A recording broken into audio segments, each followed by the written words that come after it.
ಪ್ರಿಯ ಸ್ನೇಹಿತರೆ, ನಮ್ಮ ಜೀವನದಲ್ಲಿ ಸಮಸ್ಯೆಗಳು, ಅಡೆತಡೆಗಳು, ಸೋಲುಗಳು ಬರುತ್ತವೆ. ಆದರೆ ಅವುಗಳೇ ನಮ್ಮ ಶಕ್ತಿಯನ್ನು ಪರೀಕ್ಷಿಸುವ ಅವಕಾಶಗಳು. ಸೋಲು ಅಂತಿಮ ಅಲ್ಲ, ಅದು ಯಶಸ್ಸಿನ ಮೊದಲ ಹೆಜ್ಜೆ ಮಾತ್ರ. ಇಂದು ನೀವು ಸಂಕಷ್ಟದಲ್ಲಿದ್ದರೆ ನೆನಪಿಟ್ಟುಕೊಳ್ಳಿ, ಈ ಸಮಯವೂ ಕಳೆಯುತ್ತದೆ. ಕತ್ತಲೆಯ ನಂತರ ಬೆಳಕು ಬಂದೇ ಬರುತ್ತದೆ. ನಿಮ್ಮ ಮೇಲೆ ನಂಬಿಕೆ ಇಡಿ. ಇತರರು ನಂಬದಿದ್ದರೂ ನೀವು ನಿಮ್ಮನ್ನು ನಂಬಿದರೆ ಅದೇ ಸಾಕು. ಯಶಸ್ಸು ಒಮ್ಮೆಲೆ ಬರುವುದಿಲ್ಲ, ಪ್ರತಿದಿನ ಮಾಡಿದ ಸಣ್ಣ ಪ್ರಯತ್ನಗಳು ಸೇರಿ ದೊಡ್ಡ ಗೆಲುವಾಗಿ ಬದಲಾಗುತ್ತವೆ. ಕಷ್ಟಪಟ್ಟು ಕೆಲಸ ಮಾಡುವವರಿಗೆ ದೇವರು ಸಹಾಯ ಮಾಡುತ್ತಾನೆ ಎಂಬುದು ಸತ್ಯ. ಭಯವನ್ನು ಬಿಟ್ಟು ಮುಂದೆ ನಡೆಯಿರಿ.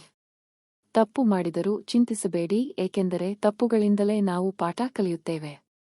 ಕೈಬಿಡುವುದು ಸುಲಭ, ಆದರೆ ಕೈಬಿಡದೆ ಹೋರಾಡುವುದೇ ಧೈರ್ಯ. ಕೊನೆಯಲ್ಲಿ ಒಂದು ಮಾತು.